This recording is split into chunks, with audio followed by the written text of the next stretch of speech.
When it comes to Haze, there is no right or wrong. It really comes down to the decision that your church is going to make, okay? Haze is not from the devil. The LD role, or lighting designer role, as a support ministry, a form of worship for myself. Some of my coolest moments I ever had with the Lord, oddly enough, has been behind a lighting console. Adding on over time, oh, we need more light. Buying lights, it's going to fix the problem, right? Like, just if you keep buying, it fixes it. No, it doesn't. It makes it worse. Like, this is so common. I know you guys have seen this, maybe in your own church right now. But that blue skin tone, that's brought to you by those color-changing fixtures. You gotta get your foundations first. Get people lit well. Introduce backlight for your live stream. Once you've accomplished those two things, now you can begin to look at the fun stuff, right? A lot of people start here and it's like, whoa, back up a little bit. Like, let's get foundations in place. We'll go ahead and dive into lighting. My name is Craig with Pro Church Lights. Hey, I'm Frank. Nice to meet you guys. Frank, lead lighting designer at Pro Church Lights. A couple of the other crew members here are Levi at the booth, and also Jonathan back there. Maybe some of you have talked with them. So after this session, feel free to go out and chat with them. If you just want additional information, if you want to chat with us, feel free to come afterwards. But right now, we'll go ahead and just dive in. We're going to essentially go from A to Z and cover as many parts as possible. We'll take little brief pauses along the way, and we'll answer your questions. So maybe we get a handheld ready for those questions around the room so we can get them on the recording, and we'll go ahead and kick it off. So as far as where we're going to start right at control, okay? There's maybe already questions that you guys are thinking about. So with control, ultimately, we have a lot of people that point the finger right at the control device, okay, or the control system, and that's the problematic area for everything lights, right? We need to step back for a moment, okay? There is always typically a person behind that console, right? You know, we're not doing AI lighting. Could you maybe streamline it and have certain cues trigger? Yes. But ultimately, for really impactful lighting, it does come down to the person. Frank, if you want to talk a little bit about that and the intentionality and maybe some of the items about that. Yeah, absolutely. So yeah, first of all, thanks so much, guys, for coming. We're really excited to be here with you, spending time, getting to love on you guys, helping set the environment for worship. For myself, I love lighting. I love what it does for a space, and it's a really powerful tool when it's utilized right. So Craig mentioned it, how like the intentionality and the thought and the prayerfulness that you have as you're programming can be an X factor as you're setting up your environments. So for myself, it's kind of a shocker. I actually have a background in youth ministry, and I got bit by the production bug getting ready for youth camps, and that's really where I discovered where lighting, man, it really can be a powerful tool to help set the environment for people to meet Jesus in a real tangible way.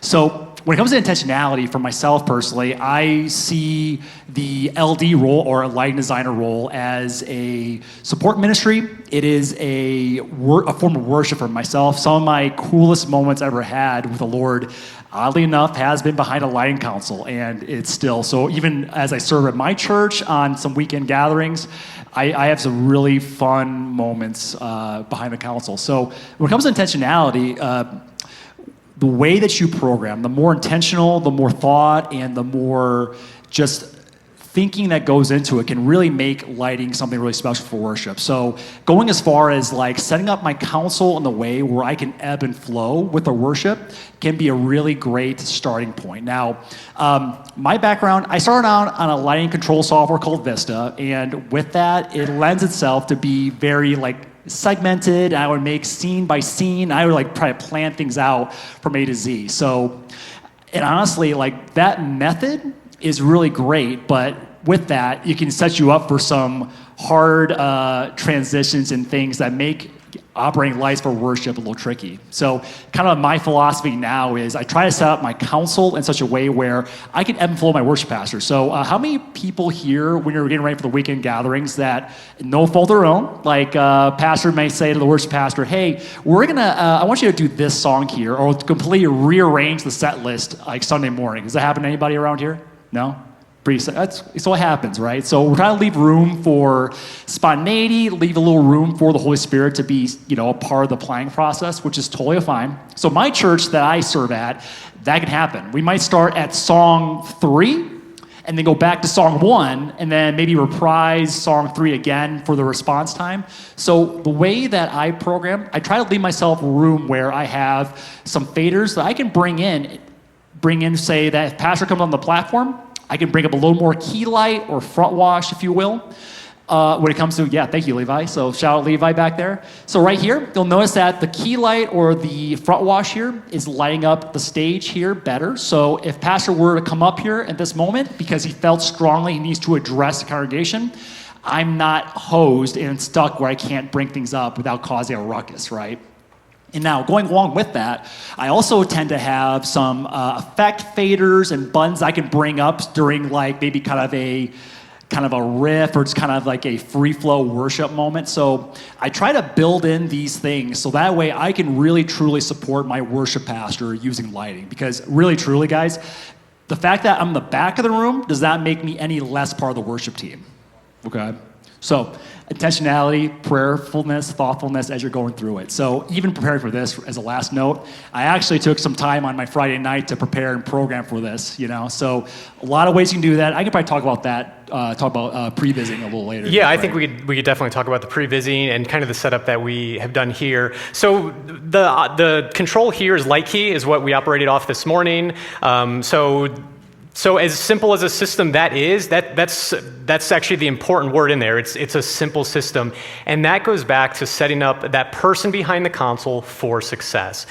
Just a couple weeks ago, Frank was behind a $50,000 control system. Were the lights any better? Arguably, maybe not. It's just a different method to get to where he needs to go. And there's different tools for the job. Light key is it is powerful enough to do what you need it to do in specific applications. So this goes back to a lot of people point the finger at the control system. It doesn't matter if it's a $175 system or a $50,000 system. It does come down to the person behind the console and investing that person's time or resourcing them with the ability to get educated or just simply just time behind the console to explore. That is extremely important because ultimately it is a human designing or thinking through what's coming next and putting the lighting looks together. Now, with that, and Frank, you can speak into this, there are definitely systems that are easier for people. Light key being one of those, MA being one of those, Vista maybe being one of those, and then Onyx. Those are kind of our core 4 that we always go to. Outside of that, we typically would not recommend that in a church environment or maybe any environment because of the possibility of just cornering yourself into a system that is a little bit clumsy, hard to navigate, hard to learn. I don't know, who's using CamSys out of there, like Magic Q? Excellent, that's awesome. And no means to throw them under the bus, but it's a very complex, difficult to understand system. And maybe some of you in the room have used that system and migrated out of that. Very overwhelming, too many things you can do. The flip side of that is something like Light Key. Natively runs on the Mac. That's probably its biggest downfall, but also its biggest asset. It's very intuitive. You can put anyone in there for an hour or so, and they could almost be a master at it. So Light Key is kind of our recommendation. After that, it would be Onyx and Vista, maybe along that same path, and then MA. So if you're looking at a control system upgrade, we could talk about more of that, but that would be our recommendations if you're wanting that. Practice. Just time behind the console, just like a musician practices keyboards, drums, bass, anything like that. Practice allows you to become a professional. We'll pause there before we go into the next segment. Questions about control? I was just wondering, are all those software for computers that you would run just with a normal keyboard or whatever control you want, or is that like a board that you would buy that comes with an operation software, or would just plug straight in with a DMX cable, or what are all of those different programs that you just listed? Yeah, and thanks for letting us nerd out on you guys for a second and throw out names like Onyx and Vista, yada, yada, yada. So let me clarify. So yeah, great question. So the names of those platforms we named, those are computer softwares. Now, those softwares, Likey is the one that does not come with its own proprietary surface. I'm old school. I love writing lights by hand. So even for this, I actually brought in a little MIDI board which I mapped to Likey on the Mac back there, so I could organically bring up my key light, bring up some effects, move between scenes, et cetera, et cetera. Now Vista, Onyx, MA, those are other platforms as well that can be operated on depending on what they are, on a PC or a Mac, So those softwares can be operated on a computer, but they also come with Vista actually not. Onyx and MA actually come with their own proprietary Surface that has a built-in computer option as well, but that's like a different rabbit hole to get down on. But all those are just ways that you can control your light fixtures in your lighting rig, essentially. So Lightkey in particular, just to kind of highlight them again. And so yeah, a lot of fun. Lightkey is very easy to get into, as we said before. All you need to get started with it is literally a Mac computer and then a USB interface. Side note, I actually am using what's called an ArtNet and streaming ACN node, which we'll get into that later. Yep. But there's a lot of great ways where you can get signal out of your Mac computer to control your lighting rig. So if you want to, we can talk more in depth on that, like at our booth if you want as well, if needed. So yeah. Question. Any questions on control before we move on? Yeah. Lightkey. Lightkey, yes. I'll enunciate better. Yeah, Lightkey. Thank you for bringing that up. Yep. Lightkey. Yeah, it runs on Mac only. Correct. Yep. Yes. So that's the biggest expense. If you're running just PC machines, then that's usually the biggest expense for that software. It's just a new computer. With that, I have had great luck, and I've actually had the privilege of training, I'd probably say hundreds of churches, that's pretty accurate, on Lightkey. And many times you can operate Lightkey on the same computer as your ProPresenter, iMac, or Mac if you have that. Yeah, so you can double duty a machine. Yep. Absolutely. Yep. Question over here? I've been using Lightkey for many years, and I've really enjoyed, starting out with that, and I've used other systems. Sure. I've gotten to the point to where we've pretty much maxed out its capability. I've started axing pixel control, so I'm using Lightkey plus Arcos in order to, and using ClingNet, and then using getting into the whole net stuff, but and ArtNet. But what would you recommend be the next step? Yes. To go from a software base to more of a hardware software hybrid type thing? Yeah, for sure. While staying in the Lightkey platform? More or less, maybe, or just moving out of it. Yeah, our line in the sand, and Frank and I were actually talking about this morning, is Lightkey is excellent, and it gets you a long way, but there does come a day that you might grow out of it. And usually it depends on the number of moving heads you have. When it comes to moving heads, there's just so many more parameters and a lot more finer control you're going to need to have over those. And also, depending on how specific your cues and your moves need to be. At that point, when you just want that more control, it is time to then move past Lightkey and into something like Onyx, Vista, or MA. Yeah. So yeah, to answer your question, so I operate on all those very, very regularly.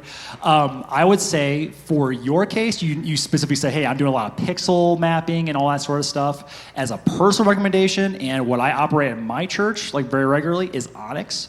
I love Onyx because for the fact it has has some great physical surfaces and some great options like the Onyx NX1 plus NXK sidecar that you can plug into for a keypad. Fantastic. 8 universes of output, but you have the ability where you can buy USB licensed dongles that can bump you up to like 128 universes. Okay, well, honestly, NX1 might be a good start for you, my friend. And with that as well, Dylos, which is its onboard pixel mapping software. That's like one of my favorite features of Onyx. But yeah, we can nerd out a little later on that too, brother. Yep. All right? Thank you. Last one on control.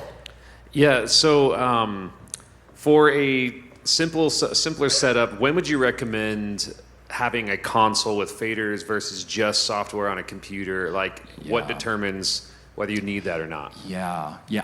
So this is just my thought, my philosophy. So just as a background too, so I worked in full-time ministry for 15 years. I was a line director for 11 campus church. So I didn't have like an army of line designers. I had to set things up in a way that made sense. It was easy for weekend warriors to kind of be able to pick it up and get up and going. Now, in terms of like when should you incorporate a physical surface, I am an advocate of using it, especially if you're a worship gathering, it tends to be a little more fluid and a little more spontaneity. Having the ability to fade up organically as some key light onto the stage, or maybe feather in a little bit of effects during like kind of the spontaneous worship moment. I love being able to do that versus like doing the Fortnite method of programming lights, where you're clicking around on a keyboard, clicking around on a window and stuff.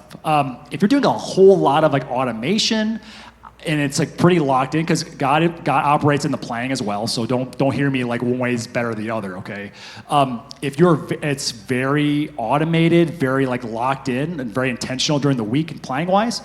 You could operate. I actually have seen it work incredibly well, where it's just like a computer that's linked up via MIDI with the Purpose Air machine. It works great. So I would say I'm a fan of being able to bring things up at a moment's notice, though. It's nice to have things at the finger, nice. right? And that console he was running things off, it was $99. It's a $99 MIDI board. Yep, little USB. Connected to Light Key. So like $99, you can even Amazon it. If you don't like it, return it. Yep. So like it's pretty low hanging fruit to be able to get some faders. Now it is $99. Even this morning, like, I can always see like they're not beautiful $10,000 control surface faders. Like they stutter a little bit here and there, but hey, it gives you the ability to bring things up when you need to bring it up quickly. But a lot of times it is a combination of mouse clicking and faders or button, and you're doing both. But Totally.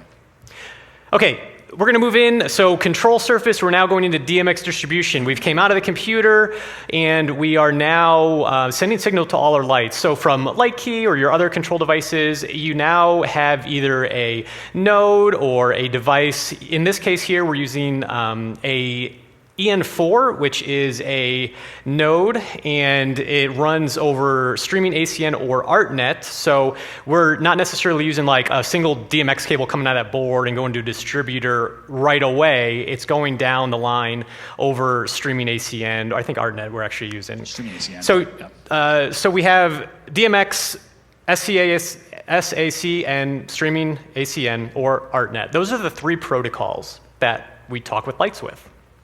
And then in each fixture, they have a telephone number, the DMX address, right? So we patch our fixtures, we give them a special number, and that's how our control system and the lights talk with each other. Frank, maybe spend a quick moment. Yep. I know you could talk about these three things for like an hour. Sure.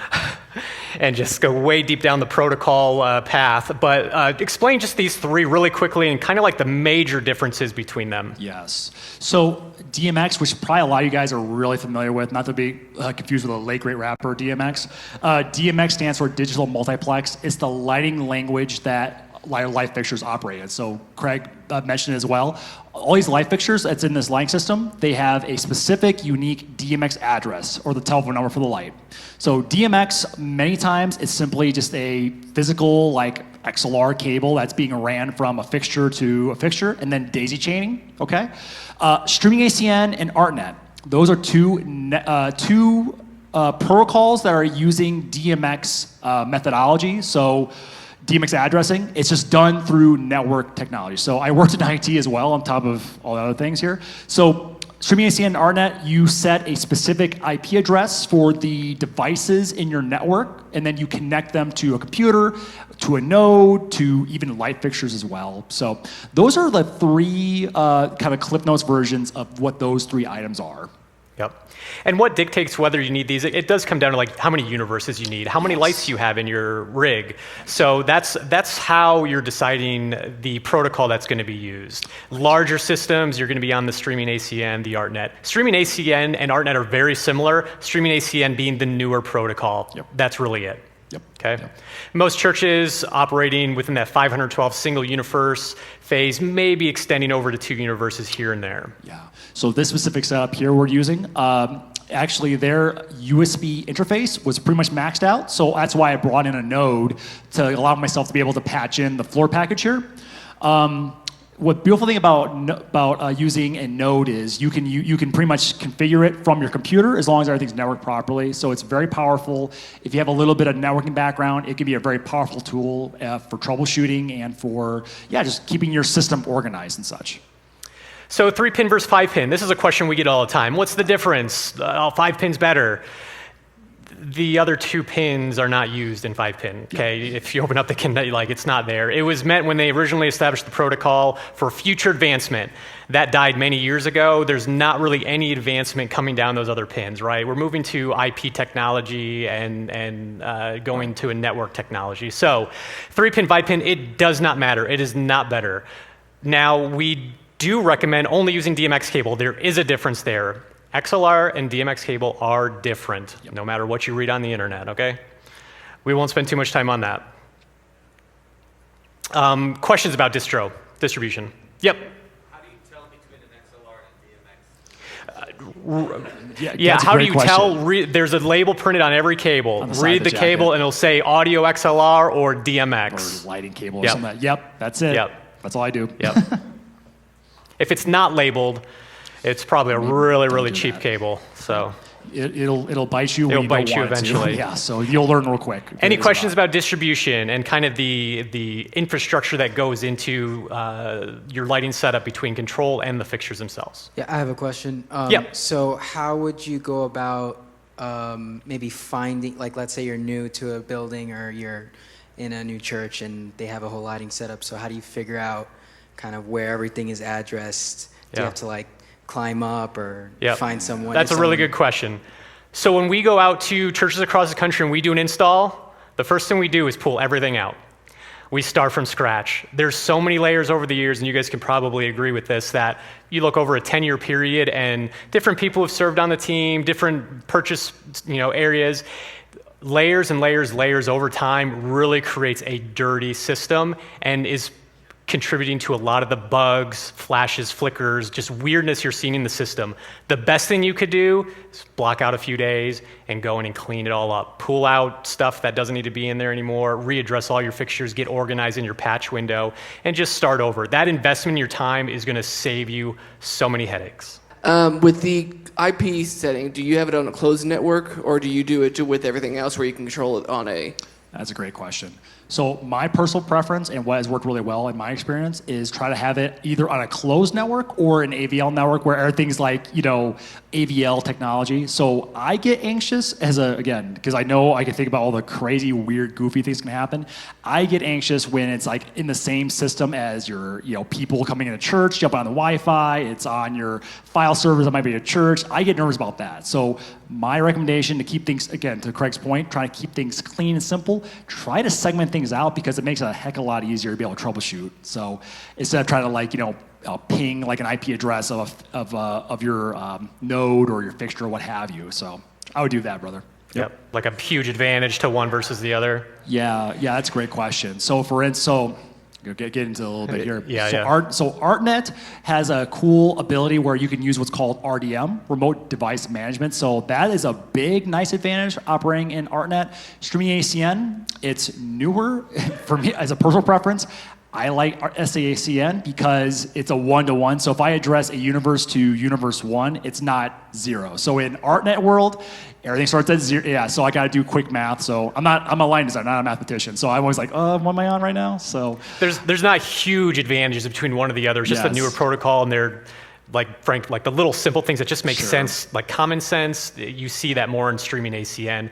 And we get calls all the time, like, my lights aren't working, and it's just simply that universe 0 versus universe 1. Yeah. And that will stump people for hours upon hours upon hours. So, happens to me too, so no shame there. Yep. Yep. Okay, moving right along. So as we get from the back of the room to the stage, house lights. So house lights are a big part of our auditoriums, right? One, they serve the functional purpose, and the primary purpose is just for us to see. We cannot see where we're going if we do not have light. So you should have good lighting and good coverage in your auditoriums, right? We need to be able to read, we need to be able to see people, and our house lights directly impact that. Of course, if you have windows, that natural light is going to help that situation, but in situations like this without any windows, we need to have good coverage. With house lights, I think the most important thing I can recommend is get control of them. A lot of churches, 10 wall switches, right? Just boom, boom, boom, boom, boom, boom, and now we're at a different setting, or a bunch of dimmers. It's not that hard to use, so get control, and it's not that difficult to get a system that's maybe on 10 switches into your DMX-based system. And the fastest route to that is doing the dimmer method, installing a dimmer pack, and having some electrician or maybe a local person of your congregation do that wiring work that will take that house light setup that you currently have and wire it into that dimmer pack. You can then control that dimmer pack with your lighting control system. That's the fastest, lowest cost, easiest, I say easiest. It will take a little bit of time and someone to do that who's familiar with electric to accomplish that, but that is the fastest, easiest way to get control of your house lights. Second way is going to DMX-based fixtures. So in this room, you're seeing both of those worlds. There's DMX fixtures in here. All the color changing fixtures are controlled over DMX. All the other fixtures in the room are on dimmers. So with this type of setup, you can certainly do that, but typically it's one versus the other, and there's no right or wrong. It just depends on your application in your church. Yeah, absolutely. Yeah, I like that. So I really enjoy about having the ability to have color mixing light in the sanctuary is the ability where we can shift the color of the light and it becomes like more of an immersive experience versus it's like someone singing at you, you know. So definitely that's definitely a big philosophy that I have as a programmer is try to do what I can to remove kind of this platform versus the congregation thing. So like in here in particular, yeah, we have some warm white house lights. So if we can dim down the house lights, please, the white light. You'll notice that the lights that we have here, they're doing orange. If you bump over to like a different different lighting cube, perfect. I love this because we have the ability where we can change the color and it becomes like a little more like an immersive experience, like I was saying before, right? So house light, that's a great way where it can just really bring everybody into the same thing together, is my thought. Yep. Questions on house lights? That's right. Yep. Yes. So each one of them has its own individual DMX address, and it's all using that DMX protocol, where all the other ones are going to a dimmer pack in the back room, and it's just a single address, and they all go up and they all go down. Yep. House lights are definitely one of the biggest, just if you do a whole stage overhaul, auditorium lights, your house lights, that's definitely a big expense if you're doing a overhaul, and that's why we say there's ways to get control without pulling everything down and going the DMX route and just taking control of your existing fixtures by way of dimmer. For sure. Yeah, I was just curious if there's like a recommended brightness to the house lights that you guys have found, like during sermons or whatever the case may be. Yeah, that's a really good question. Yeah. Go ahead, Frank. Yeah, personally, it's a simple rule. So I'm an analog Bible reader. If I can read my Bible like it's in the congregation, that's great. So that's kind of like what I aim for. Now, based on the ceiling height and what light fixtures you have available, like the level you set it to, it's going to vary. For here, for instance, I actually, best I could, I tried to dim down the white light, the warm white light, to like about 2%. But that's going to vary depending on what light fixtures you have, what kind of system you're using, ceiling height, et cetera, et cetera. Yeah. Yep. And that's something where there is no recommendation. It really is you and your team, maybe leadership of the church, sitting down and experimenting. Lighting is just as much art as it is technical, so that's where that art comes in, and sitting down and going, what levels are good for worship? What do we need for walk-in? What do we need during the sermon? When do we bring lights up? When do we take them down? And finding those levels and then creating essentially a protocol for the team so everyone is consistent from weekend to weekend and minimizing those comment cards. Why is the lights dark this week? The next week they never go off. So consistency is important weekend to weekend. Yeah, building presets and then trying to give your teams like a sandbox to work within, if you will, that helps a lot. So it's good practice. Yep. So we'll move right along. Go ahead. Just a really quick one. Yeah. For the color in house lights, are those completely separate fixtures, or are they just different bulbs that you put in the same fixtures? Great question. So again, sorry, it varies. So for us, many times we'll utilize a color mixing fixture that has the ability to tune to a like nice white house light white. So that's like kind of our method that we utilize. Some fixtures are really pure. There's been situations where the light fixture can only do like color mixing. Not the best in the world. There are some nice, depending on the fixture you pick, there's like more features and functions that come with it. Now, in terms of like house light color, a recommendation to you is try to have your house light white match the color temperature of your front wash. So that way it's not super orange. So if it's like 28K over here and it's like 4,000K here, it won't feel super like stark, okay? So try to have this like be as uniform as possible as a recommendation. Yeah, matching definitely. Your cameras are going to see that. If you go to a wide shot that sees congregation and then stage, it's going to be a very visual difference online. And then in the room, there's going to feel like this disconnect. So matching color temperatures is important. Does that help? Good question. Okay. So front wash. Sorry, go ahead. Yeah, so our target, what we always recommend is 4,000K. We find that to be the sweet spot between cool and warm where it doesn't feel like blue and just that cold feel that we get at maybe 5600K. And then it doesn't feel like 2800K where it's maybe just too warm. Bronze on skin Yeah, and like such. bronze and everyone's just looking orange. So 4000K is how we get there. Now, it's very difficult to find a native 4000K lamp. So what we do is we introduce CTB gel into fixtures. So if the fixture's 3200K, we put a CTB gel in there and it boosts it up to 4000K, getting that sweet spot. If we're running 5600K fixtures, then we need a CTO gel. So CTB is color temperature blue, CTO is color temperature orange. We're gonna dial the 5600K down to 4000 with a CTO gel. Yep. Yeah, so LED screens, there's color temperature on those as well. So looking at your settings on your LED screen and finding that color temperature that looks white, isn't too blue, isn't too amber. Usually LED screens are always running like high color temperatures. So you can dial that back, but also more importantly with LED walls is intensity. Jake, and when I was on stage earlier, this one's running at 30%. Your LED screen should always be back down, and also looking at cameras and multi-viewer, looking what it looks like in the room and finding that balance. There's definitely a period that needs to be sat down where you aren't adjusting intensity. Same with same with front wash. As we get into the front wash section here, 100% should hardly ever be used. Most front wash settings should be about 60, 70%, if that, maybe way less. You should give the stage just enough light where it looks natural on stage and your cameras can see it, and that's the correct amount. A lot of people just come in, it's like 100%, okay, we're on, ready to go, and people up here just dying, and your cameras are overexposed and they're adjusting everything and like they're glowing. Like, we can prevent that just by backing things off. As a quick tip for you, when I would operate lights, I made sure that I had the multi-viewer or like a splitter where I could see my cameras next to my lighting desk, so I can then intelligently watch for lighting levels as I'm doing worship or pastors on stage. So try to get a multi-viewer near you if you can, if you have the ability. It's my recommendation. Yeah, so front wash directly contributes to hot spots, shadows, and those poor skin colors you see.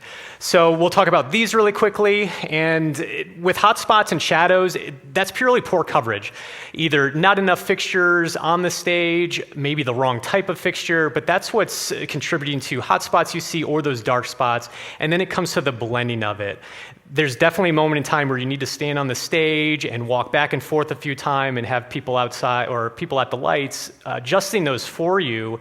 It's a two-person job, and that's going to help give your stage a nice wash. As far as this poor skin color comes from, that is 99% of the time a result of using RGB fixtures as your front wash. That is directly going to make your pastor look purple and blue, and everyone on the worship team just appear just not a normal skin tone color. That has to do with color changing fixtures being used as front wash. We recommend only white LED chipped fixtures being used as front wash. Take all the possibility of someone having a Q or just white. It's very hard to find the perfect white with color changing fixtures. So by removing those altogether and just getting white chipped fixtures, you eliminate that problem altogether. Okay. What about the case where we want color because of drama and things? We'll get a couple specials or just a couple fixtures dedicated to that you can allocate to that. But 99% of the time, we need beautiful, crisp white light to light up the bodies on stage. Yep, exactly. So it's foundation number one. This is something we see all of the time, okay? If your rig looks like this right now, after this, we'll go out and talk. But why does this happen? Why do you think this happens? What's that? Space. Okay. Look deeper into this. Adding on to what is already there. Yep. So adding on over time, oh, we need more light. Buy another fixture, right? Trying to solve problems by buying more lights, and it happens when the budget refreshes. I got $5,000 more, I got $1,000 more, just buy another light. Keep buying lights, it's gonna fix the problem, right? Like, just if you keep buying, it fixes it. No, it doesn't. It makes it worse. Like, standing on that stage, we're blue. This is up in mid-state New York. on a project just about a month ago, and this is so common. I know you guys have seen this, maybe in your own church right now, but that blue skin tone that's brought to you by those color-changing fixtures. The other side of my body is somewhat white, brought to you by the other fixtures. And then if we go on, you can really see the color temperature differences happening on the stage. We see this in far too many churches across the country. Lighting's not that difficult. Get the same type of lights, same color, and everything looks nice. More importantly here, though, we'll talk about money. Here were all the lights we pulled down. 22 fixtures making up the front wash. 22, okay? There's like some pars in there, some ellipsoidals. We got some pars with barn doors on there. You saw they were color changing, some variable white, like all kinds of stuff. Like, this is real, okay? This is real. We didn't fake this somewhere. All these, we kind of looked at them and we assessed them real quick, looked at kind of the names on the back, did a quick online search. How much did these cost? 22 fixtures, average was $250. I'm trying to keep the math real simple. $5,500, okay? For all those over time, over the course of, I asked the guys there, I'm like, how long have you been struggling with this? 6 years. Like, okay. $5,500. We replaced 22 fixtures with 8 lights. 8 of the correct lights. Those lights were, yes, more than $250, but not a lot more, $697 each. Okay? Or, excuse me, I don't know if my math was right here, but ultimately it comes out to a $76 cost difference. And they could have nailed it the first time. And it wouldn't have looked like this also, right? Like, this was distracting. Cables everywhere. So for $76 more, if they just did it right the first time, they would have nailed it. But they lived with it for 6 years. I don't know if you have any thoughts on that. Yeah, absolutely. So like for this here, yeah, it's kind of like they'll say like using the right tool for the job, right? So it's kind of like for this, jokingly, it's kind of like they're trying to, hammer a nail using a screwdriver. So Yep. You know what I'm saying? So yeah, we're big advocates of trying to, of course, we encourage churches to be good stewards. Like last thing we want to do is like, twist your arm, like you gotta buy new gear. But using the right kind of tool will oftentimes set you up for success and help reduce any kind of unneeded distraction at your gatherings. Yeah. Questions on front wash? Yeah. Yes, so 2 questions. What are your thoughts on using movers for front wash? And then going along with that, using an RGB WA mover. AL. Mm-hmm. For sure. So 2 things there. Movers definitely have their place as a part of the front wash. Our recommendation is not the entire front wash. They are perfect as specials. We have baptism takedown here, and maybe we just need to get some light down there, and we can use movers for that. Maybe another time we're doing communion and we want to have something over here. Or we have a Easter thing going on, or a Christmas drama, or something happening, and we need those, absolutely. Making up your entire front wash, it's all going to introduce those same problems. You're going to have color issues. Movers add complexity in multiple ways. It adds complexity in operation. It's also going to add maintenance costs. Movers aren't just set and forget it. They have motors, they have belts, they have moving pieces. Like, all those things break. They're more expensive, or they cost higher than a static fixture. So while it can be done, yes, it's going to introduce way more problems at a lot higher price tag. So I'd be cautious to just go out there and swap out entire front wash with moving heads. I'd add maybe a couple of them if you need that flexibility.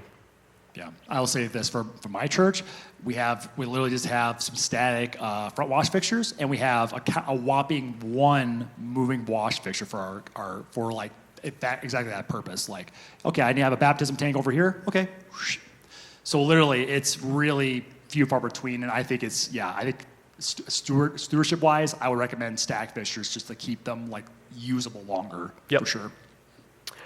Again, this is the area most churches get wrong, so we'll pause here for more questions when it comes to front wash. If you guys are just struggling on front wash, now's the time to ask, and we can kind of navigate it. Yeah, so it depends. This is a deep stage here. A lot of stages is like just this right here. So that depends. Definitely your front stage will get that higher percentage of lights, maybe the higher quantity as well. As far as band, yeah, they're part of the worship team. Also, there are things that happen over time, maybe a kids choir or something happening on stage. You should light that. you don't need as many fixtures for that. You can get away with maybe 4 back there, and it maybe needs to be 6 or 8 out here. And in this case where we did this project, this wasn't the church. This was just a before and after of just adding front wash, right? Like, pretty decent sized church, and the left is the before. They didn't have any light on that choir in the back. On the right, now we have some light on them. And you can get away with a Fresnel fixture. Fresnel is going to give you the biggest bang for the buck. It's going to allow you to have that variable beam sizing and just widespread versus going with an ellipsoidal. If you need special areas on your stage to be real tightly focused, maybe grab a couple ellipsoidals. Most of the time, a Fresnel is going to be your go-to fixture. It's definitely our go-to fixture at Pro Church Lights because, again, it covers the stage beautifully with light, and it really maximizes the budget. Yeah, just to add on to that too. So again, somewhat of a philosophical thing for myself at my church. I definitely make sure that the pulpit, the front of the stage is well lit because that's where pastor and the worship leaders are at. Now for the back line, I have actually a giant projection screen at my church. It's not LED wall, so it doesn't project light. So literally that screen literally just catches whatever it is and it literally covers the entire back wall. So strategically what I have done, I focus my light fixtures on the back line in a way that doesn't hit the back screen. But then I actually run them probably at like 30%. I just kind of glow the back line just so that way people can see them. They're part of the worship team like Craig said, but also help make sure that my lyric screen is like seen as clear as day, best I can. But So. every part of your stage should be lit, but you don't need to light it in the same way. But pulpit, if you look at priority levels, pulpit priority 1, right? Like we gotta see that. Yep. Priority 2 is gonna be worship team areas. Priority 3 is gonna be drums, everyone on the riser maybe or back a little bit. All important in God's eyes, but yeah, totally. Yes, all important in God's eyes, absolutely. But they don't need as much light. Yes. So again, thinking priority level, I try to make sure that the pulpit's well lit. So if you can and budget allows, I would try to go for 2 dedicated for the pulpit. And then from there, you then kind of make your way out. So that's kind of how I start. And I just try to fan out, essentially. Again, ceiling height plays into it, and the beam width of the fixture plays into it as well. So like, it's not a covers everything kind of thing. So like, definitely we can chat a little bit. And we maybe if you have any photos of your stage, we can talk about that, have a look at it, try to make some recommendations. Yep. Yeah, blending is really important. Where if we just have a light straight on and we don't have any light coming from this side, we're gonna create darker spots and shadows. So just having multiple lights, it's really hard to get away with just one fixture for like the primary positions on stage. We want multiple positions. And then I didn't put it on the slides, but 45 degrees is about that angle as our bullseye. So 45 degrees, meaning like if I were to draw like an imaginary line, it's 45 degrees out. So an easy way to find 45 degrees is you could take a tape measure and measure stage deck to the ceiling, or at least where your lights are.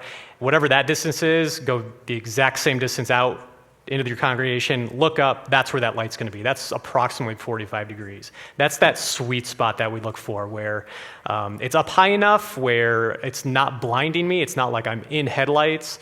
Also, it's at a great angle where it's not washing out maybe stage wall or screen or something going on back there, and then it's not making me flat, or at an extreme angle, giving me like raccoon eyes. So 45 is what we see as a sweet spot. Yeah, are you like A-frame sanctuary, or is it still flat roof? It's like a pyramid almost. Okay, gotcha. Windows everywhere? No windows. Pretty dark? Yeah.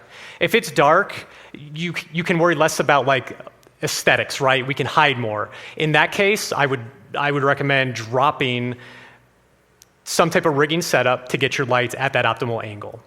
In big, beautiful rooms that have a lot of windows and stained glass, like we're not just gonna drop a truss right to the right point. I never recommend do that. Frank doesn't recommend do that. Like, don't ruin a beautiful room with truss. Truss should be a last resort if ever used. Truss is for tours and concerts. It's not the best, cleanest method in a church scenario where we want to preserve that architecture, keep it clean and not distracting. But in your case, I would recommend dropping that light down to the appropriate area. Yeah. Yeah. Yeah, so one of my churches we have 3 campuses. One of my campuses, we have a very wide stage, and so and we have 3. So we have trusses because we also have a dark stage, but we have 3 sets of trusses to kind of wash the whole stage well. But the problem on campus is kind of like what you have on the picture right now is the left side, it's too dark Yep. on the cameras. And if I get my lights to the intensity that I need to be seen on the live stream to have to match the right side, everybody on stage is like, oh my gosh, it's so bright, Too I bright. can't see anything. Is there a recommendation you would have? Because we tried. How does it look shifting how does it look like from the congregation from the seats?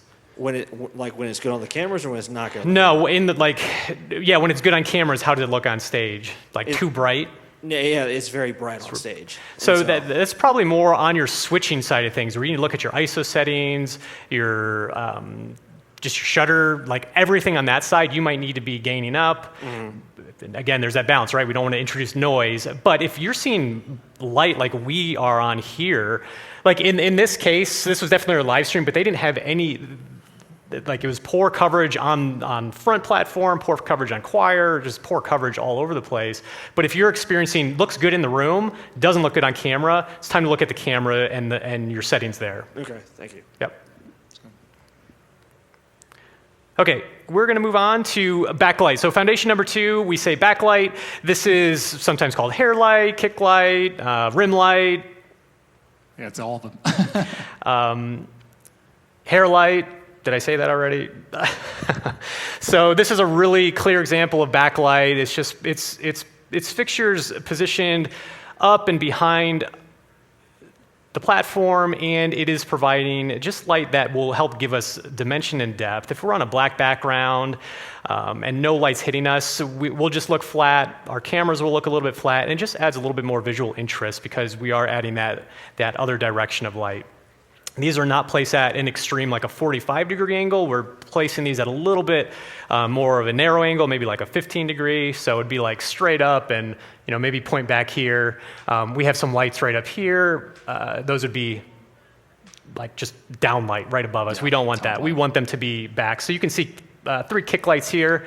That's a good position. That's definitely more than a 16 degree. Yeah. But again, you can see what that's doing to our bodies. It's lighting us up. On camera, it definitely picks up there as well. And it gives you some creative options. It allows you to mix colors if you want to go that route. For that position, definitely a color changing fixture is ideal.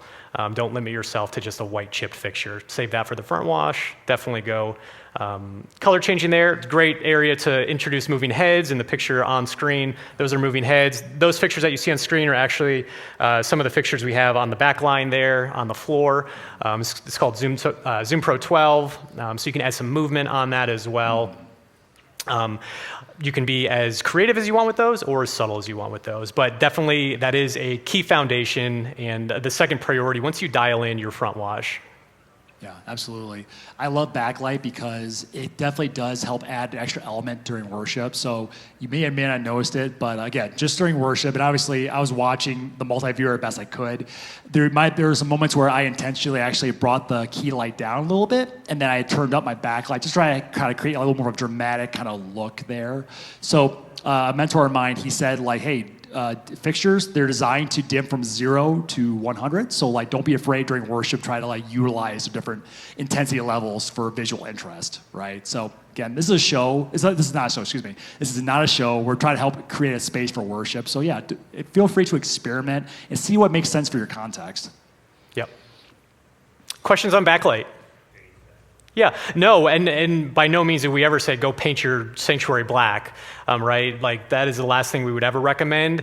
Not to say you shouldn't do that either if that's the direction you're going, but if you have a white wall, it's not going to affect your backlight. That's still going to make our outline a little bit. It's going to pick us up on camera, and it's going to add that extra boost and dimension on the skin. And if you have the ability, experiment with it. Try to get a light up there and see what difference it does. And look at your cameras, look on stage, and the people on stage also, just by them being able to read and see more on stage rather than just all this light coming here, they can actually read better on stage. Quick side thought there. In regards to white walls, so yeah, again, like Craig said, what the last thing we'll recommend is okay, you gotta paint everything black if you want to do lights. We really want you guys to be able to do lighting that fits your context and also help you guys be able to reach your communities for Christ better, right? So when it comes to the whole white wall, black box, white box, debate or whatever, really like you guys being able to do lighting that matches the worship culture that your pastor and your worship leader is going for. That's the kind of goal here. Support ministry, right? And honestly, some of my favorite sanctuaries I've ever done lights in, believe it or not, were white rooms. So one of the campuses that was one of the ones I managed, white ceilings, and that became a giant canvas of like light for me. So I would strategically point my lights to my ceiling, and literally the entire sanctuary would be like, orange or blue during certain parts of the song. So there's ways that you can utilize those parts of your sanctuary to your advantage for sure. Yeah. Don't let Facebook dictate like what color you paint your auditorium. It's nuts. Like paint it black. That's the answer to all problems. Like what is going on out there? Yep. So be careful. I don't know. That's why I stay off that. As with the front wash, but this time, very high ceiling. So how do you get such a shot? Yeah, how do you get a 15-degree angle on that when it's like 80 feet up in the air? Super high ceilings is definitely a challenge. That is definitely a challenge. Again, if you're able to drop them down and you don't see rigging and that's something you're able to do safely and your building's rated for it, you at least entertain what that looks like. The alternative to that is a lot more powerful fixture. With distance comes more just output needed from the fixture. That's really when you're deciding on lights, you don't need a 300 watt fixture here in this room. Like the light is right there, maybe 15 feet from me. You don't need 300 watts. A 100 watt fixture is just fine right here. In your case, you might need that 300 watt fixture and a more narrow beam to get that intensity all the way down. But now you also have a light 80 feet up that like is a visual distraction potentially, and we want to reduce that as well. We don't want the lights to visually distract what's happening down on stage. So just to add on to that too, like if there's a way for you to like rig onto something structural, like from the side, you could consider doing like side fill style, like side light, right? So that could be another way where you can get your foot in the door to get some backlight, some kick light that way. So that's another method that I've used before in super high ceilings. If I can't rig to say anything safely. In a situation where we couldn't put lights up above the screen, I just did more across the floor. Yeah, you can we call it floor kick, and you can just add it down here, and that will produce the same effect, and you're just aiming those and tilting them up so they're not blinding people. Zooming it out a little bit. Yeah, zooming it out, making a nice and wide wash. But yeah, that is a great solution to that. Yeah. What's up lighting seemed to help as well. So churches like that. Yeah, you got it. That's a full thing. How much time do we have, Aaron? Okay, great. We'll just keep going. We'll keep talking. Were breakouts 1 hour or an hour and a half? I don't think they were an hour and a half. 90 minutes? Okay, great. Okay. So we'll shoot for roughly about 3 o'clock, so about 20, 25 minutes, and then we'll open up to a big Q&A once we hit the end. But we'll keep doing this small Q&A. Yeah. Helpful? Is it helpful for you guys? Yeah. Good. Yeah, we're trying to cover lighting from control to like the Terminator on the other end, right? Like we're trying to go down the whole line as quickly as we can. Before we go to the next little phase, last question on backlight. Well, it's not on backlighting. Uplighting front for camera. Do you want to save that for later? Uplighting front for camera, so like something that would be placed here, like a toe light. Correct. Yeah, just wondering how critical do you feel like that is? Because it's not always an easy place to get lights. Yeah. Frank, go ahead into that. Frank has. I'll share my thing. So footlight, toe light can be really great for helping fill in like the shadowy parts under like necks. My pastor, bigger gentleman, that's totally fine. That helped. I did that strategically because I added some DIY footlight to help fill in the shadows under his neck. So that way it's like flattering, right, on camera and on photos and such. So is it mission critical? I would not call it mission critical. I would definitely say it's like a very nice add-on to help fill in people better. So that level I run that at is pretty low because I'm just trying to fill this in. So in my situation when I was on staff at the church, I made my own, but you could also look at like supplementing and using different fixtures like a batten or a bar style fixture that has color temperature control, help do that too. So yeah, it depends on your stage setup, right? Like for sure, this rounded. A lot of times the last thing you want is like a big old bar fixture there. So real low profile. It could be like a warm white or cool white variable Yep. mixing tape, and you just stick that in an aluminum channel, and it's flexible, so you can bend it Cabinet. all the way around. Cabinet stuff. It's yeah. going to take a little experimenting. I would look more at maybe looking at your front wash position and making sure that's in the correct position. That can solve a lot of problems, and making sure that light is nice and diffused. And that's going to soften everything up. It's going to light more under the chin and just those areas that sometimes appear a little bit more dark. But if you're like, and your team is also saying like, hey, I think we need to look at doing this, then you can start going down that path and experimenting with it. Yeah. There's really no off-the-shelf excellent solution for that, because, and when I say like a low-profile solution, theaters do this, every weekend, right? Like toe light, and that light is a critical thing, but also they have boxes built into their stage and help camouflage it. Yeah. Yeah. We very rarely see that. Most cases it's not needed. Look at your front wash and make sure you got the right fixture type and then the positioning on that. For sure. All right, we're going to move into atmospheric. Atmospheric is a little bit, we use that as a broad term, and it covers a lot of various areas. In this particular setup, the atmospheric lights are going to include the pixel sticks, these columns you see. It's going to include these moving heads that are right here, and even the blinders on stage, and those moving heads. We have a picture here, which kind of creates this glow. We would call everything you see in this picture that atmospheric lighting. This is kind of the the extra spice, I guess, to your lighting setup. Yeah. This is foundation 3. We don't ever recommend going here first. You got to get your foundations first. Get people lit well. Introduce backlight for your live stream and that extra creative ability that you can do there with either movement or color. Once you've accomplished those two things, now you can begin to look at the fun stuff, right? A lot of people start here and it's like, whoa, back up a little bit. Like, let's get foundations in place. Yep, that's good. So with this is also the area where you can also get in trouble, right? Like, one, it gives you a lot of freedom, a lot of options. With that, it does require more thought, because you can easily go in there and just start moving lights and colors everywhere, and before you know it, you have a design that is not intentional. And where we started was intentionality needs to happen in every part of our AVL package, right? Like, everything should be intentional, from our volume where we're running to our lighting intensities in our congregation, as well as the stuff happening on the stage. We should not have rainbow effects going and strobes and haze if that is not the culture of the church. Yep. Like, we need to really sit down and go, hey, where are we at with our worship? Where's the culture at our church? And what's kind of the vision? And starting to dial that in. And this is the area where you kind of open up the floodgates, and you can go down the wrong path very quickly, but also thinking about it, you can really set yourself up for just a nice impactful lighting options that you can have on your stage. For sure. Yeah, this was fun. So this we're here again, going to intentionality. The planning stage for the stage design here. It was a conversation that I had with this team here, and kind of like the keywords were like we want warmth, we want to be enveloped and wrapped. So that's kind of where this came from. So again, going back to the whole thing of like trying to collaborate with the team you're working with and try to nail down what is the goal, what we try to do here, and then that'll help inform your decisions for the atmospheric pieces here. Yep. Yeah. Questions in this regard? Sure. Just coming with the mic. Mike Williams, Oak Tabernacle, Atlanta. So when we have all that lighting on the top, from over here, the congregation looks like they're in a darkness. And it seems like it's like dark instead of a bright morning. With the picture on stage? Yes.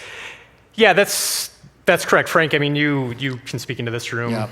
Yep, for sure. So for that look there, specifically, I chose to use fixtures that made a very, very wide, powerful wash of light, very soft, so I could basically use those almost as like faux like house light for that. So that's kind of what you're seeing there. I literally was able to wash the entire room with that look there. And the photographer that captured that, they dialed in their camera specifically so they could see that. So again, going back to Craig's comment about like look at the camera, I probably wouldn't be able to capture that accurately if I just pulled up my iPhone and just took a snapshot of it. So there's definitely some intentionality and some skill sets that go with the camera operator for that too. And in this case, the house lights were intentionally left low, so they're operating at a very low level during this worship. Yep. Yeah. Yeah, Haze. Yes. Let's go there next.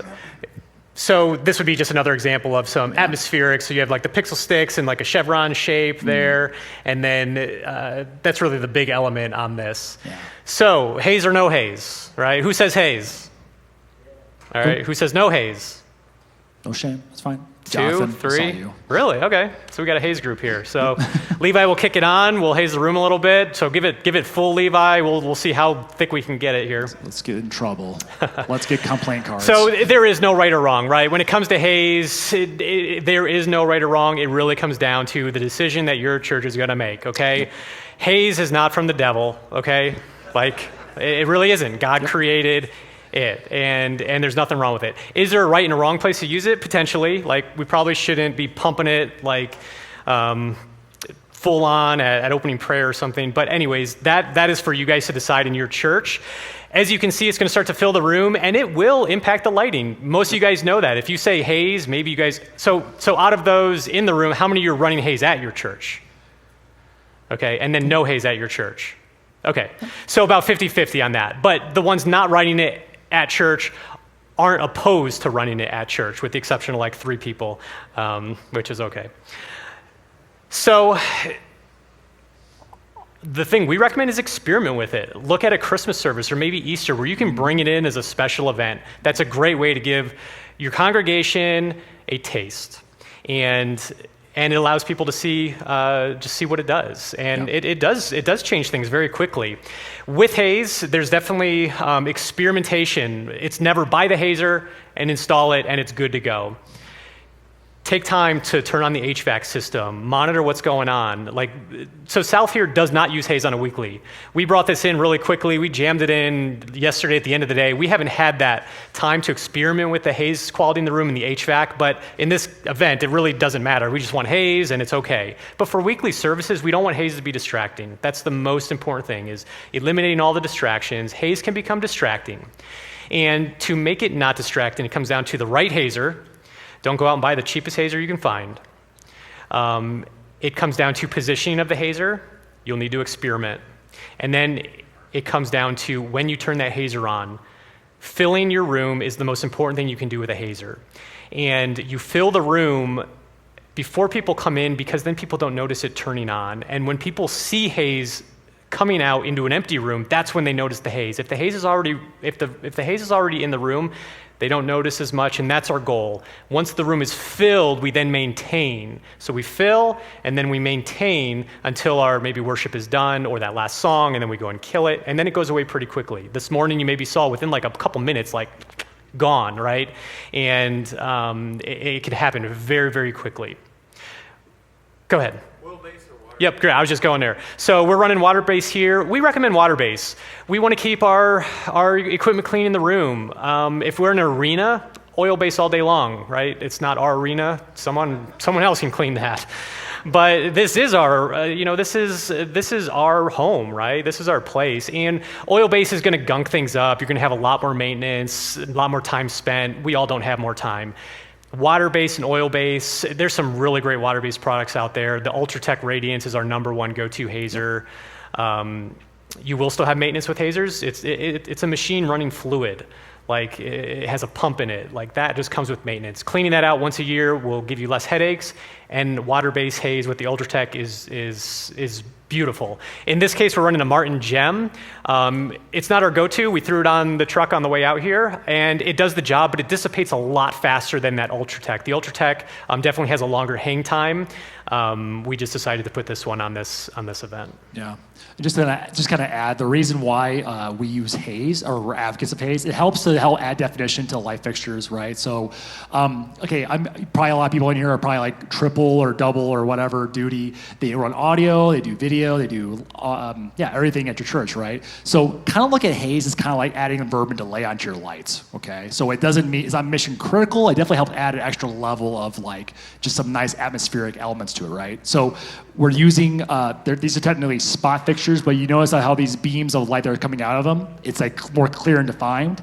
That's without Haze, it'd be very hard to see that, right? So in situations where we have a lot of fixtures like that, definitely utilizing Haze can help add some more just definition and make it more beautiful for worship. Now, in situation, and we're not anti-no Haze churches too, so to be very clear. In situations where you want to add some extra creative elements, but Haze is not us, and that's completely okay. Consider using wash fixtures then, help add some color to your sanctuary. That'd be like what I would say for that design element. Yeah, okay. Yeah, and with these pattern style movers, there's really no reason to buy those if you're not using Haze. Yes. I think that would be a poor use of budget by just buying a fixture that has gobos in it just for the sake of doing that. These are meant really to be utilized with Haze. That's when you see that beam. That's what really livens these things up. If Haze is never an option for your church, that wash style fixture on the back is the better way to go, sure. Budget wise, simplicity wise. So that's what we recommend in that regard. For sure. Again, there's no right or wrong with Haze, but you can see it does look different. If you have windows in your church, probably no Haze. Like you're really going to see that Haze. If it's a really bright, just auditorium, Haze we're going to work in your favor. Yep. So that brings us to the tail end. We got a couple minutes to answer any last minute questions you have. Before we do that, feel free to stop by the booth out there. We do have t-shirts you guys can grab. Talk to Jonathan or Frank out there. I'll also be roaming around if you have questions for me. Last call for questions. Go, Jake. We'll close it out. They can ask questions. Yeah, copy. Yep. Sounds good. Okay, so we'll see you guys out in the hall. Enjoy the rest of Churchfront. Glad you guys are here. All right, see ya.